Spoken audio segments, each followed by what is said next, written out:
গেল ৩০ বছরের মধ্যে প্রথমবার সরাসরি শীর্ষ পর্যায়ের আলোচনায় বসতে রাজি হয়েছে ইসরায়েল লেবানন।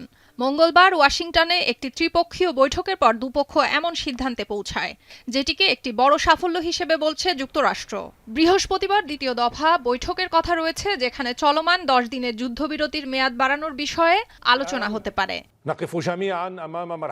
লেবাননের প্রেসিডেন্ট জোসেফ আউন বলেছেন, রাষ্ট্রদূত পর্যায়ের এই আলোচনায় মূলত দেশটিতে ইসরায়েলি আগ্রাসন পুরোপুরি বন্ধ, লেবানন থেকে ইসরায়েলিদের প্রত্যাহার, কারাবন্দীদের মুক্তি, আন্তর্জাতিক সীমানায় সেনা মোতায়েন এবং যুদ্ধে ক্ষতিগ্রস্ত এলাকার স্থাপনা মেরামত এসব বিষয়ের উপর গুরুত্ব দেয়া হবে।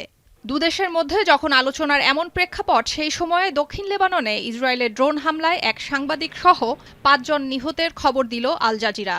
লেবাননের স্বাস্থ্য মন্ত্রণালয় জানায়, ইসরায়েলিরা সাংবাদিকদের আশ্রয় নেওয়া ভবনটিতে হামলা চালায়, যদিও বিবৃতিতে এটি স্বীকার করেনি আইডিএফ।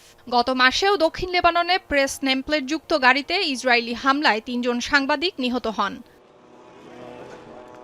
সশস্ত্র গোষ্ঠী হিজবুল্লাহ জানিয়েছে, যুদ্ধবিরতি লঙ্ঘনের জবাবে তারা দক্ষিণ লেবাননে একটি ইসরায়েলি আর্টিলারি স্থাপনায় ড্রোন হামলা চালিয়েছে।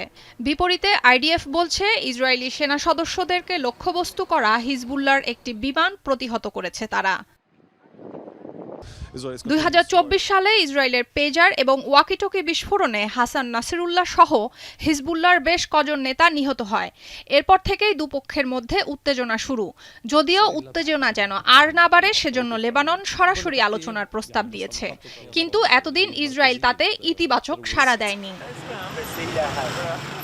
গেল ২৮ ফেব্রুয়ারি ইসরায়েল যুক্তরাষ্ট্রের হামলায় ইরানের সর্বোচ্চ নেতা আয়াতুল্লাহ আলী খামেনির নিহত হওয়ার পর হিজবুল্লাহ এবং ইসরায়েলের মধ্যে আবার লড়াই শুরু হয়। তারপর থেকে দুপক্ষের উত্তেজনা বেড়েই চলেছে।